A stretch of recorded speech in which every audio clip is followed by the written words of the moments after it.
మొక్కితే కరుణిస్తుంది, కోరితే వరమిస్తుంది, ప్రదక్షిణ చేస్తే నీడై నిలుస్తుంది. జూబ్లీహిల్స్ పెద్దమ్మ మనసున్న తల్లి. ఆలయ ఆవరణంలో కాలు పెట్టగానే మహిషాసురుడనే రాక్షసుడు ముల్లోకాలని పీడించేవాడు. యజ్ఞ యాగాదులని నాశనం చేసేవాడు. ఇంద్రాద్రులను తరిమికొట్టేవాడు. త్రిమూర్తులు కూడా ఆ దాటికి తట్టుకోలేకపోయేవారు. పాహిమాం పాహిమాం అంటూ శక్తి స్వరూపిణి అయిన అమ్మవారిని ఆశ్రయించారు. మహిషుడేం సామాన్యుడు కాదు, మహాబలవంతుడు. వరగర్వంతో విర్రవీగుతూ ఉన్నాడు. మహాశక్తి ముందు రాక్షస శక్తి చిన్నబోయింది. అంతిమ విజయం అమ్మవారిదే.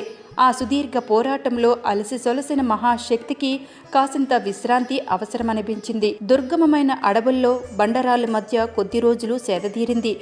అదే జూబ్లీహిల్స్లో ప్రస్తుతం పెద్దమ్మ దేవాలయమున్న ప్రాంతమని స్థానికులు అహిత్యం. పెద్దమ్మ అన్న మాట ఏ పురాణంలోనూ కనిపించదు,